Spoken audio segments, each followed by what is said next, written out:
ಸ್ನೇಹಿತರೆ, ಈ ಹೂವಿನ ಗಿಡದ ಬಗ್ಗೆ ನೋಡೋಣ ಸ್ನೇಹಿತರೆ. ಬ್ಯೂಟಿಫುಲ್ಲಾದ ಫ್ಲವರ್ ಸ್ನೇಹಿತರೆ, ನೋಡಿ ವೆರಿ ಗಾರ್ಜಿಯಸ್. ಇಲ್ಲಿ ನೋಡಿ, ನೋಡ್ತಾ ಇರಬೇಕು ಅನಿಸುತ್ತೆ ಸ್ನೇಹಿತರೆ. ಇದರ ಹೆಸರು ನಂದಿ ಬಟ್ಲು ಹೂವಿನ ಗಿಡ, ಕ್ರಾಪ್ ಜಾಸ್ಮಿನ್, ಪೆನ್ವೇಲ್ ಫ್ಲವರ್ ಅಂತ ಕೂಡ ಕರೀತಾರೆ. ಇದರ ಕೇರಿಂಗ್, ಈ ಥರ ಹೂವು ಬಿಡಬೇಕಂದ್ರೆ ಏನು ಮಾಡಬೇಕಂದ್ರೆ, ಇದಕ್ಕೆ ನೋಡಿ ಕೇರಿಂಗ್ ತುಂಬ ಮುಖ್ಯ. ಕರೆಕ್ಟಾದ ಮಣ್ಣು, ವೆಲ್ಡ್ರೈನ್ ಸಾಯಿಲ್ ಅಂತಾರಲ್ಲ, ವೆಲ್ಡ್ರೈನ್ ಮಣ್ಣು, ಆಮೇಲೆ ತಿಂಗಳು ಸ್ವಲ್ಪ ಗೊಬ್ಬರ, ಈ ಥರ ಎಲ್ಲ ಯೂಸ್ ಮಾಡಬೇಕು ಸ್ನೇಹಿತರೆ. ಆದ್ದರಿಂದ ಇದು ತುಂಬ ಚೆನ್ನಾಗಿ ಬರುತ್ತೆ. ನಾನು ಇದಕ್ಕೆ ಏನು ಯೂಸ್ ಮಾಡಿದ್ದೀನಿ ಅಂತ ನಿಮ್ಗೆ ಹೇಳ್ತೀನಿ.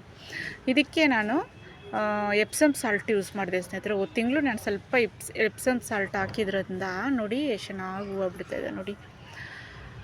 ಅದರಿಂದ ತುಂಬ ಬೆನಿಫಿಟ್ಸ್ ಇದೆ ಸ್ನೇಹಿತರೆ. ಎಪ್ಸಮ್ ಸಾಲ್ಟಿಂದ ನೋಡಿ, ಈ ಸುರುಳಿ ಥರ ಇರುತ್ತೆ ನೋಡಿ, ಒಂಥರ ಸುರುಳಿ ಥರ ಇರೋದು, ಆಮೇಲೆ ಎಲೆಗಳು ಯೆಲ್ಲೋ ಕಲರ್ ಆಗೋದು, ಅರಿಶಿನ ಕಲರ್ ಆಗುತ್ತಲ್ಲ, ಅದಕ್ಕೆಲ್ಲ ಇದು ಒಳ್ಳೆ ರಾಮಬಾಣ ಸ್ನೇಹಿತರೆ. ಎಪ್ಸಮ್ ಸಾಲ್ಟು ನೀವು ಯೂಸ್ ಮಾಡ್ಬೋದು ಗಿಡಗಳಿಗೆ, ಹೂವಿನ ಗಿಡಗಳಿಗೆ, ಯಾವುದೇ ಗಿಡಗಳಿಗೂ ನೀವು ಯೂಸ್ ಮಾಡ್ಬೋದು. ಸ್ವಲ್ಪ ತಿಂಗಳಿಗೊಂದ್ಸರಿ ಯೂಸ್ ಮಾಡ್ಬೋದು ಸ್ನೇಹಿತರೆ. ಆಮೇಲೆ ನೋಡಿ, ಇದಕ್ಕೆ ನೀರು ಯಾವ ಥರ ಅಂದರೆ, ನೀರು ಒಂದೆರಡು ದಿವಸಕ್ಕೊಂದ್ಸರಿ ಹಾಕ್ತಾನೆ ಇರಬೇಕು. ಇವಾಗ ಮಳೆ ಬರೋದ್ರಿಂದ ನೀವು ಹಾಕೋದು ಬೇಡ ಸ್ನೇಹಿತರೆ. ಆಮೇಲೆ ಇದಕ್ಕೆ ಪಾಟ್ ಸೈಜ್ ಬಂದ್ಬಿಟ್ಟು ನಾನು ಒಂದು ಸ್ಕ್ರಾಪ್ ಬಕೆಟಲ್ಲಿ ಹಾಕಿದ್ದೀನಿ ಸ್ನೇಹಿತರೆ. ಎಷ್ಟು ಚೆನ್ನಾಗಿ ಬರ್ತಾಯಿದೆ ನೋಡಿ, ಸ್ಕ್ರಾಪ್ ಬಕೆಟಲ್ಲಿ ಹಾಕಿದ್ದೀನಿ ನಾನು, ಎಷ್ಟು ಚೆನ್ನಾಗಿ ಬರ್ತಾಯಿದೆ. ನಾನು ಬರೀ ಮಣ್ಣು, ಗಾರ್ಡನ್ ಮಣ್ಣು, ಒಂದು ಸ್ವಲ್ಪ ಕಂಪೋಸ್ಟ್ ಹಾಕಿದ್ದೀನಿ ಸ್ನೇಹಿತರೆ. ಆಮೇಲೆ ರೀಸೆಂಟಾಗಿ ನಾನು ಹೋದ ತಿಂಗಳೇ ಇದು ಹಾಕಿದ್ದು, ನಾನು ಸ್ವಲ್ಪ ಎಪ್ಸಮ್ ಸಾಲ್ಟ್ ಹಾಕಿದ್ದೀನಿ ನೋಡಿ. ಸ್ಟಾರ್ಟಿಂಗಲ್ಲಿ ಈ ಥರ ಇರುತ್ತೆ ಸ್ನೇಹಿತರೆ.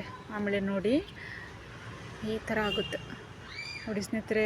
ಸೇಮ್ ರೋಸ್ ಥರನೇ ಇದೆ ನೋಡಿ, ಬ್ಯೂಟಿಫುಲ್ ಸ್ನೇಹಿತರೆ. ಇವರೆಲ್ಲ ಭೂಲೋಕದ ಸುಂದರಿಯರು ಸ್ನೇಹಿತರೆ. ರಂಬೆ, ಊರ್ವಶಿ, ಮೇನಕೆ ಅಂತಾರಲ್ಲ, ಅವ್ರನ್ನೆಲ್ಲ ನಾವು ನೋಡಿಲ್ಲ ಸ್ನೇಹಿತರೆ.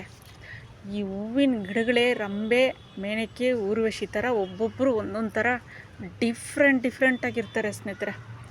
ಅಷ್ಟು ಡಿಫ್ರೆಂಟಾದ ದೇವರು ನೋಡಿ, ಈ ಹೂವಿನ ಗಿಡಗಳನ್ನ ಅಷ್ಟು ಚೆನ್ನಾಗಿ ಸೃಷ್ಟಿಸಿದ್ದಾರೆ ನೋಡಿ. ಒಂದೊಂದು ಹೂವಿನ ಗಿಡಗಳು ಒಂದೊಂದು ಥರ ಇರುತ್ತೆ ಸ್ನೇಹಿತರೆ, ನೋಡೋಕ್ಕೆ ಎಷ್ಟು ಚೆನ್ನಾಗಿರುತ್ತೆ.